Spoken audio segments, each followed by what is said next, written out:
کوئی ضرورت ہو، مجبوری ہو تو ایک الگ بات ہے۔ کافر اور مشرک میں کیا فرق ہے؟ آدمی کافر کس طرح ہوتا ہے؟ ہمارے ہاں انڈیا میں ہندو اللہ کو بھی مانتے ہیں اور ساتھ ہی بتوں کو بھی مانتے ہیں، تو وہ مشرک ہوں گے یا کافر بھی ہوں گے؟ نیز آدمی کن گناہوں کی وجہ سے یا کن چیزوں کو نہ ماننے کی وجہ سے کافر ہو جاتا ہے؟ ساجد صاحب انڈیا سے پوچھ رہے ہیں۔ دیکھیں، کافر اور مشرک، کافر عام لفظ ہے، مشرک ایک خاص، یعنی ہر مشرک کافر ہوتا ہے مگر ہر کافر مشرک نہیں ہوتا۔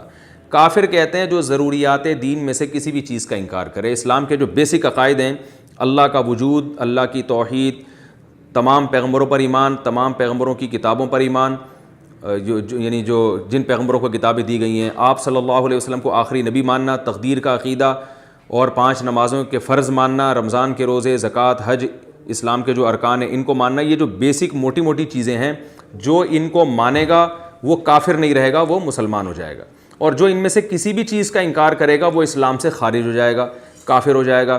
آگے پھر مشرک ہوگا یا نہیں ہوگا؟ مشرک اس صورت میں ہوگا کہ وہ اللہ کے ساتھ کسی کو شریک کرے۔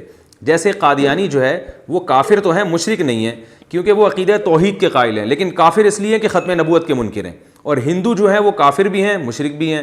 کافر اس لیے کہ وہ اسلام کو نہیں مانتے، آپ صلی اللہ علیہ وسلم کو پیغمبر نہیں مانتے، اور اسلام کی بہت ساری بیسک چیزوں کا انکار کرتے ہیں۔ اور مشرک اس لیے ہے کہ اللہ کے ساتھ بتوں کو شریک بھی کرتے ہیں۔ تو ہر مشرک کافر ہوتا ہے، لیکن ہر کافر مشرک نہیں ہوتا، یعنی مشرک کافروں ہی کی ایک قسم ہے۔